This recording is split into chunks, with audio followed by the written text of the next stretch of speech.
To get from one place to another, there is usually a best way to go. The ones who use the best way soon start a trail. In America, the first trails were made by animals. And then Indians used the old animal trails and made more of their own. The first settlers who came to America followed the trails they found and opened still more trails themselves. When the settlers began to use wagons, trails turned into roads.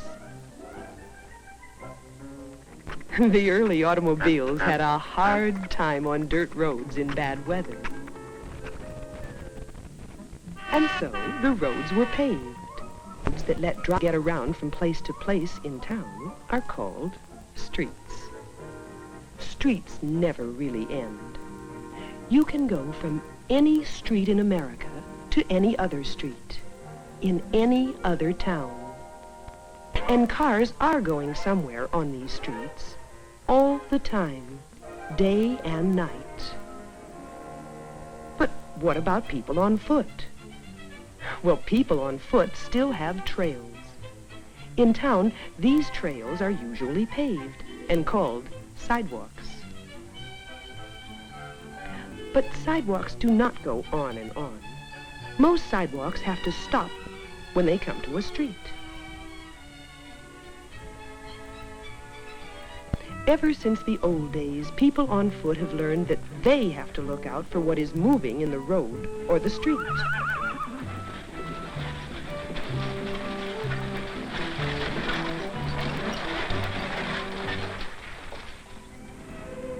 If there isn't one there already, you have to imagine a stop sign wherever the street stops the sidewalk. You have to stop to be sure you don't try to use the street at the same time an automobile is using it. Drivers sometimes can't help but run into you if you are in the street at the wrong time. An official police car will show us how hard it is for a car to stop quickly, and why a driver may hit you even though he doesn't want to. At only 25 miles an hour, a car is moving 37 feet each second, or about twice the length of the car itself. The driver, if he sees somebody starting to cross in front of him, takes almost a second before he can put his foot on the brake pedal. During this time, the car has already moved 30 feet. Now, after he has his foot on the brake, it is going to take at least 30 more feet to bring the car to a stop. So if the person on foot has stepped out while the car is less than 60 feet away, the car is going to hit him, and there isn't anything the driver can do about it. See? Here is where the car is when the person steps out. This is where the driver sees him. And here is where he puts his foot on the brake. And this is how far it is going to take for the car to stop. Now, what if the person who stepped out had been able to see this mark where the car was going to stop? He would never have stepped out, would he? So, when you don't know how far the car will take before it can stop, it's best to just let it go by. The police car had good brakes, and it took 30 feet to stop. Many cars do not have good brakes and take even longer to stop. You might think, well, even if the car can't stop, I can stop. I'm on foot. All I have to do is just stop.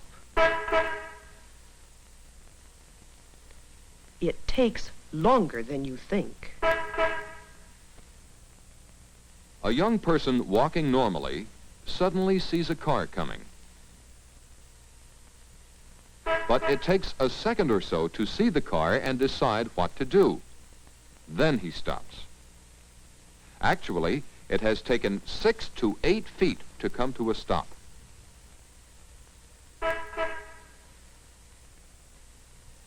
And running, it takes about 16 feet to stop.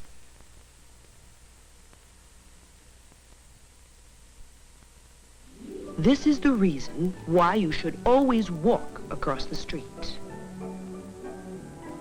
And don't forget, everything depends on whether the driver can see you.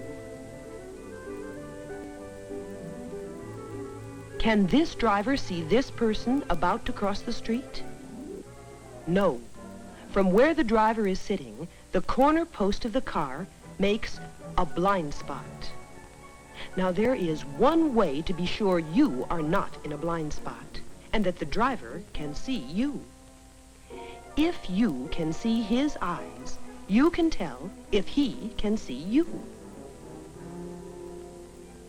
Along the street, you can often be in a blind spot as far as a driver is concerned. If you are behind a tree or a bush, or if you are behind a parked car, you are in a blind spot.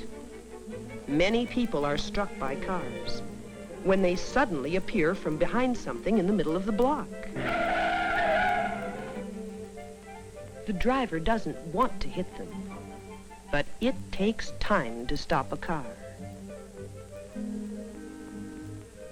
Even if it is only going 25 miles an hour.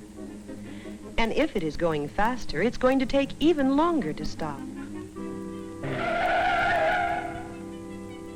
The driver doesn't expect anyone to be trying to cross the street here.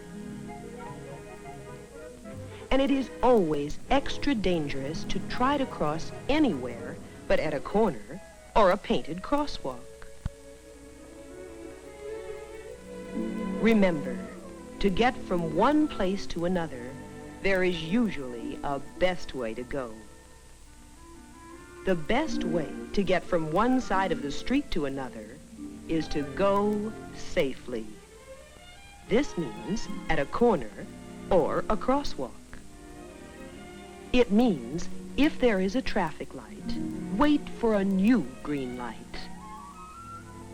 One that has just changed to green, to give you time to look both ways, to be sure all cars have stopped.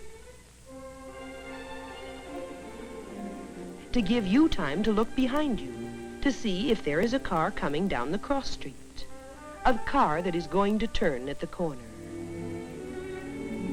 At any corner, the driver may start up again if he doesn't see you. If you can see the driver's eyes, you can tell whether he can see you. Trees, fences, and parked cars make blind spots. But you don't run out in the middle of the block anyway. Because we have found out that you can't stop fast.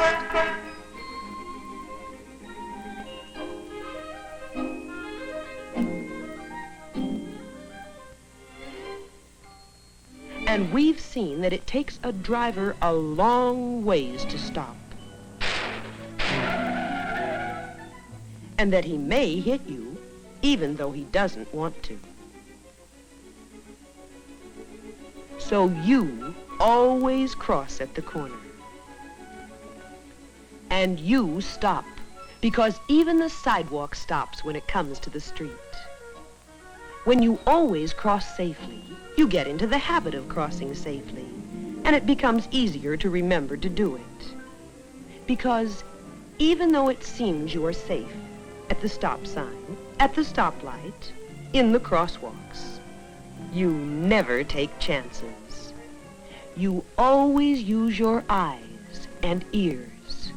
You always stop, look, and think.